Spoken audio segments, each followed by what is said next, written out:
Hi there, my name's Cameron Jones and I'm an environmental microbiologist, and on this week's live stream we're going to be talking about mold odour. I'm going to be talking to you about smells, particularly decaying smells, especially after water damage. And I want to focus on the question, can we trust our sense of smell, and how important is it when we discover that there might be a funky mold smell in our home or office or car. And that is the topic of this week's live stream. And to kick it off, I want to focus on the well-known model and actress Megan Fox, who is currently in a legal dispute with a range of different people regarding the mold contamination that she alleges pervades her home. And I want to use this as the springboard for talking about this central question: can we trust our sense of smell to protect us from danger? And I want you to just think about smell for a little bit. Over summer, for example, you might think of coconuts and think of sun or sand. If you smell cut grass, do you automatically think of springtime? But what is it when you think about mold? Is it always decay? If you're a horticulturalist, it might be a nice smell with a compost heap. And so I want to get into what are the foundations of mold odour. And it's something that you need to consider. Smells from fungi are called aroma compounds, and they are specifically called volatile organic compounds, or VOCs. Now, many VOCs are pleasant.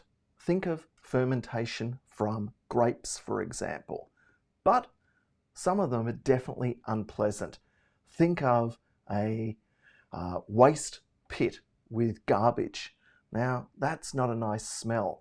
But what is that mold smell? Well, it's something called mushroom liquor, and it has a chemical formula which I have up on this slide here, 1-octen-3-ol, and there are approximately 300 VOCs. The dominant one which causes that mold smell is this 1-octen-3-ol. And scientists are beginning to study these aroma compounds, and similar to the microbiome, they call it the volatilome. And this is something which I predict will be an increasingly important area of research and applied research to understand how water affects buildings and what smells are given off during the decay process, if there is in fact one. And that leads me on to something that we need to discuss about odour. And Shakespeare summed this up in his quote, "A rose by any other name, what would it smell like?" And so if we look at what the research says about this question, we need to recognize that the words we use to explain or associate a particular smell has a very strong impact on whether we register that smell as being pleasant or how intense that smell odor will be, and in essence, how aroused we will be by that smell. Now, certainly when people ring me on the phone week in, week out to talk about their specific situation surrounding water damage and their fears for their health and that of their family, oftentimes they say, after the water damage, the smell was really bad. We couldn't go into the room, but now it's not as bad, but we've got mold on the wall. And so in this week's live stream, I'm explaining why that phenomena actually occurs. But I want to take you back to the connection with the words we use to describe odors. And some really important research discovered that even a positive experience to a plate of food which people find agreeable. After a few minutes of smelling that agreeable smell, it's going to lose its power of arousal. And so the words that are used, such as countryside farm or banana bread or even spearmint chewing gum, when odours are presented to subjects with those names, people overwhelmingly find them more pleasant than when the same odours are presented to the subjects with negative words such as cheap cologne or dirty clothes or hospital disinfectant. Meaning that the words we use to describe the odour has a significant impact on how we register those smells. So therefore, can we trust our sense of smell?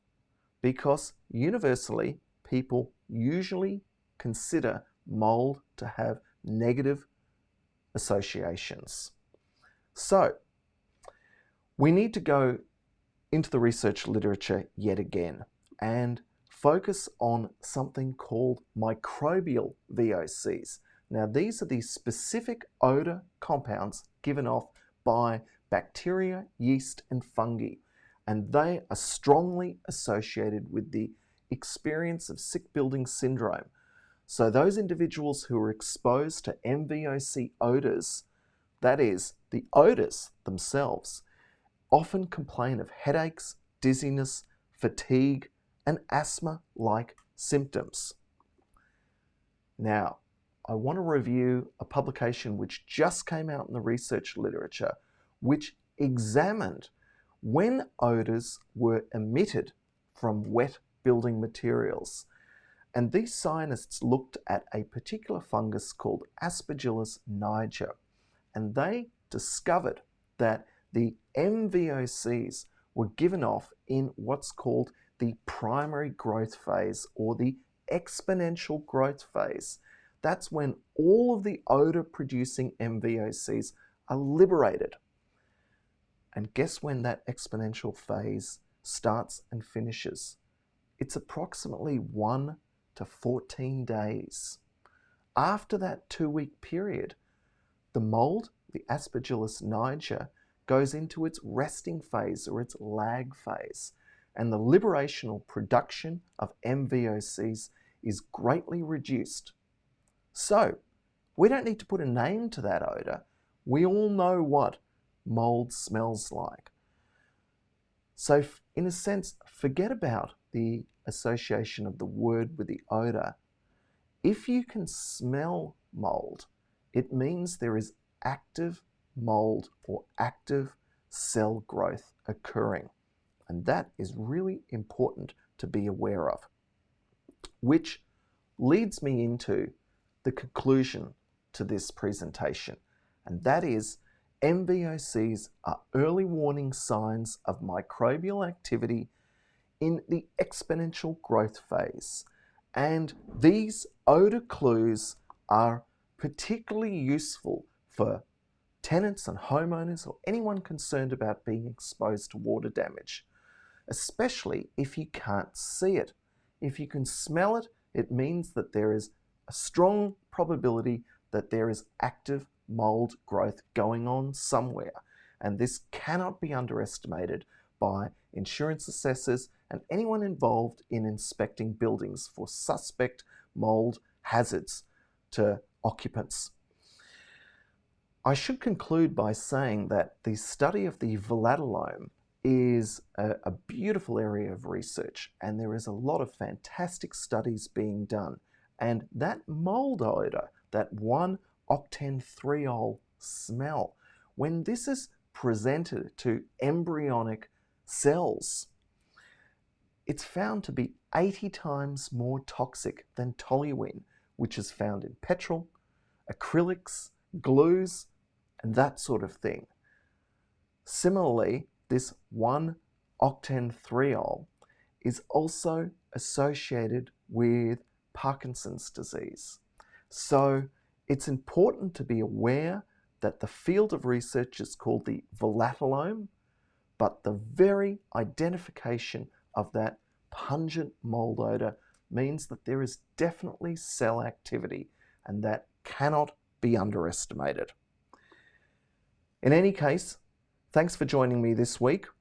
Please follow and subscribe to any of my social channels at Dr. Cameron Jones. See you next week. Stay safe. Bye for now.